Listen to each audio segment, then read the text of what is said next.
Quem foi Sofia?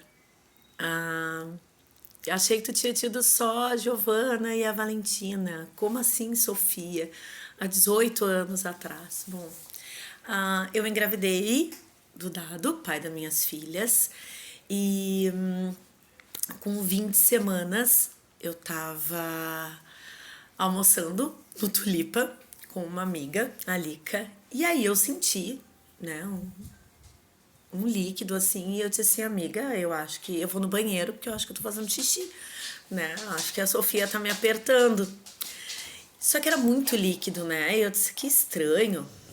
E acabei indo pro hospital. Chegando no hospital, eu descubro que eu tinha tido bolsa rota, e a minha bolsa tinha estourado. E o obstetra que estava lá disse, olha, vamos interromper a gravidez, é o mais adequado, devido a infecções, enfim, mas é o mais adequado a gente interromper a gravidez, até porque 20 semanas é tido como aborto espontâneo. E eu não vou interromper a gravidez nenhuma. Vamos lá. Ah, mas infecção. Vamos lá. Não, eu não vou interromper. Fui para casa. Em casa eu fiquei 3 semanas.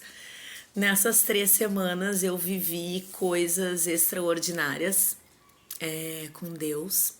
E uma delas é que a minha mãe, ela tava com câncer e ela tava sofrendo muito com esse câncer. E foi muito louco que ela tirou força assim, ó, do céu, do além. E ela cuidou de mim. Ela parecia que estava bem, né, para cuidar de mim.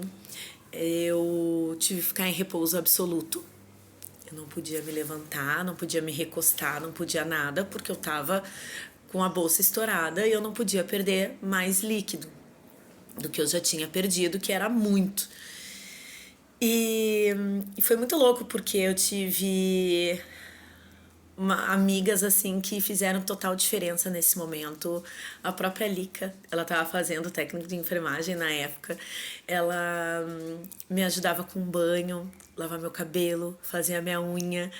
Eu me lembro que ela me emprestou um notebook. E na época eu disse, notebook. Era coisa assim, ó, notebook. Nem um Wi-Fi existia ainda. Ela me emprestou para eu poder ouvir os louvor. E que eu botava com CD e jogar paciência, porque era o que tinha, né? Não tinha Wi-Fi, era por cabo de rede, enfim.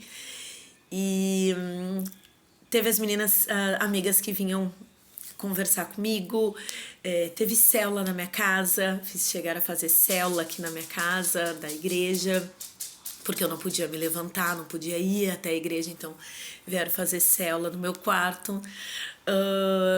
A Temis com o violão. E eu lembro que uma vez por semana vinham fazer exame de sangue para saber como é que tava em questão de infecção. E eu também tinha que ir fazer ecografia. Só que eu não podia levantar, né? Eu não podia levantar devido à situação. Então, meu irmão, ele vinha aqui na minha casa e me levava no colo. Né? Ele me pegava no colo e me levava no colo até o carro e ia comigo, me acompanhava para fazer as ecografias, para saber como que estava o líquido amniótico. E eu tava sempre, né, andando para cima e para baixo com meu carrinho e tal, e eu né, gostava de estar na rua. E eu lembro que meu pai, uma vez ele botou um espelho na minha cama, assim, que ficava perto da janela, e ele botou um espelho, assim, para que eu pudesse enxergar o meu carro que estava lá embaixo, para que eu pudesse ver as árvores que eu não enxergava, porque eu enxergava uma árvore só, e ele fazia eu enxergar as outras árvores, e passarinhos, enfim. Então eu tive momentos bem impactantes, assim, nessa época, em casa. Chegou na 3ª semana, então eu comecei a sentir muita contração. E aí eu fui pro hospital. Meu pai me levou pro hospital. Chegando no hospital, tava tudo bem com a Sofia, mas decidiram que eu ficaria internada. E aí lá eu fiquei internada. E eu me lembro que a pastora Valéria foi e me levou um monte de CD de pregação. E que na época tinha eu não me lembro agora o nome dos livretos, tá? Dos negócios, mas tu assinava um negocinho e aí tu ganhava uns livrinhos, ganhava CD de pregação, várias coisas. Bom, inclusive eu tenho isso até hoje, tá? Que isso faz parte da minha história. E eu ficava ouvindo, eu me lembro da minha mãe ir lá com dor me ver, né? E aí chegou no fim da 4ª semana, que eu estava em repouso absoluto, eu comecei a ter sangramento. Só que nesse meio tempo, eu comecei a ter sangramento. E aí eu fui pro centro obstétrico, correndo assim.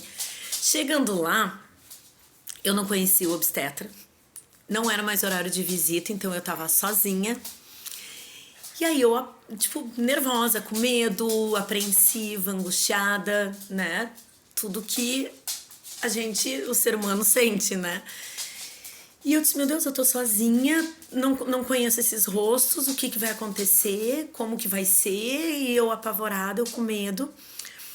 Eis que uma das técnicas que estavam lá era esposa ou namorada ainda de um ex-colega meu, que eles eram namorados já na época do colégio. E quando eu falo colégio é ensino fundamental, tá? É ensino fundamental. E isso eu tinha 23, 24 anos, não me recordo bem. E aí, eu olhei pra ela, eu, né, apavorada, ela, oi, calma e tal. E eu olhei e disse assim, eu tô sozinha aqui, fica comigo.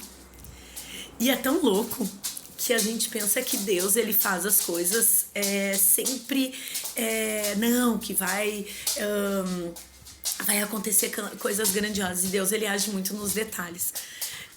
Ele colocou uma única pessoa com um rosto familiar para me deixar mais calma. E aí nasceu a Sofia com suas 590 gramas, foi pra UTI neonatal e lá começou todo um processo, né? Porque como ela ficou sem o líquido amniótico, então, que é o que alimenta, é o que traz a imunidade, enfim, ela teve muitos probleminhas. Nasceu com muitos problemas, inclusive o pulmão não estava formado, então teve todas essas questões. Então começou uma luta aí de fé, de oração, de amor pra fazer a Dona Sofia, né, viver. Que foram 11 dias. Só que nesse meio tempo, o Dado, ele sofre um acidente de moto. E ele quebra a tíbia, rompe a tíbia, enfim, botou uns ferros, né? Quem me conhece daquela época sabe. E botou uns ferros e tal. Então eu comecei a ir no hospital sozinha, porque ele tava, né, acamado. E eu me lembro quando teve a última visita, né, que me chamaram lá para dizer que a Sofia não estava bem, né, que ela era um caso muito grave, né, tipo, ela já estava, né, já tinha ultrapassado a expectativa de vida devido a todos as ocorrências. Então eu fui lá e eu lembro que o meu sogro me levou na época. E eu lembro de quando eu saí da UTI neonatal, muito, tipo, como assim? Como assim, né? Como assim minha filha vai morrer? Isso acontece? Isso não acontece só em filmes? Isso não acontece só com os outros? Como assim, né? Tipo, eu sirvo a um Deus vivo, né? Tipo, e eu me lembro de eu chorar muito no pátio da Santa Casa, abraçada no meu sogro, porque o que tá acontecendo, né? E aí eu me lembro quando ela morreu, né? Era o menor caixão que eu já tinha visto na vida. E aí eu fui enterrá-la no mesmo dia, na mesma hora. Eu lembro que a Nessa, né? A Nessa e o Wagner, que são casados até hoje, queridos, eles foram junto, né, nesse momento. E foi muito louco, assim, porque eu tava sozinha, né? Eu tava sozinha. Foi a primeira vez que eu vi meu pai chorando, porque eu acho que ele entendeu. Que é muito louco, porque assim, eu sabia que era a única chance que eu teria de dar uma neta para minha mãe, né? Querendo ou não, a minha mãe estava com câncer e a gente está falando de 18 anos atrás, né? Então eu sabia que aquela era a única chance que eu teria de dar uma netinha para ela. Apesar de que hoje ela está com as duas netas dela lá, né? E no céu. Mas. E o meu pai entendeu tudo isso, foi muito pesado para nós. E foi a primeira vez que eu vi meu pai chorando. E a Sofia, ela me ensinou sobre força. Sobre força. Ali eu descobri o que era força porque ela lutou. Ela foi contra os prognósticos e ela lutou muito. Ela viveu 11 dias, né? Dentro de tudo que ela já tinha passado, era bastante. Então a Sofia me ensinou muito sobre força, né? E eu aprendi muito com Deus sobre ter fé, ter que a gente não tá sozinha, né? Deus colocou em todo momento pessoas do meu lado que me faziam rir, que me faziam chorar, mas, né, não choro de tristeza, que me faziam orar, que me faziam lutar, que me faziam renovar minha fé. E nos momentos que eu fiquei sozinha, eu nunca estive sozinha. Deus, a todo momento, ele se fazia presente através de pessoas, através de amigas, através de pessoas desconhecidas. Eu teria outros testemunhos de outras pessoas dentro do hospital para contar, através de família, através de pastores.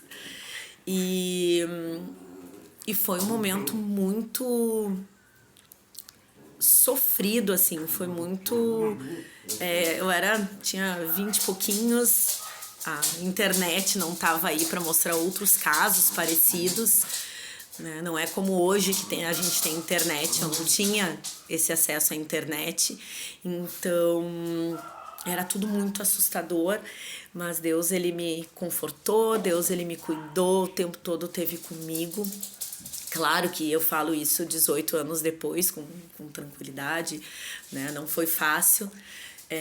Um ano depois, o Dá deu a gente casa, na igreja, e aí um ano depois eu engravido da Giovana, mas a história da Giovana daí é um pouco mais complicado, assim, e aí fica para um outro momento.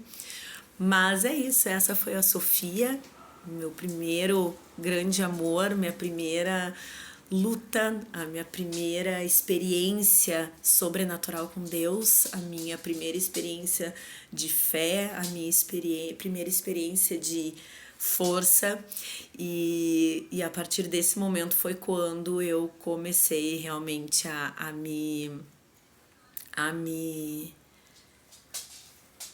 mudar, assim, eu acho, um pouco a forma de ver as coisas, assim. Foi ali que começou. Em 2008 a minha mãe faleceu, um mês depois que eu casei, então teve vários processos aí que me transformaram um pouco. Então, mas Deus existe, Deus é real, Deus, ele é ontem, ele é hoje e ele é o eu sou. Então, se em algum momento eu tô sozinha, Deus não me escuta, Deus, isso, foca nos detalhes. Deus é detalhista e a gente vê pela criação do mundo quão detalhista ele foi na criação de cada serzinho vivo deste grandioso planeta Terra. Então, Deus, ele é detalhista e ele trabalha na sua multiforme graça. Então, se algum momento tiver, bater desespero, não souber para onde correr, recorre a Deus, porque Ele é... Ele é. E essa é a história da minha amada Sofia, que teria feito 18 anos, sua maioridade, E teria sido lindo ela estar aqui com a Mana Giovana, a Mana Valentina. A Sofia e a Valentina nunca foram anuladas, nunca foram esquecidas. A Valentina sabe da história das Manas, porque é a história das Manas que faz com que aconteça a história da Valentina, que outro dia eu conto também. Mas é isso. Foram 3 gestações onde eu tive que ter muita fé, onde eu tive que exercer a minha fé, exercer a minha confiança, e eu confesso que não é fácil, mas ela é possível. É isso. Um beijo.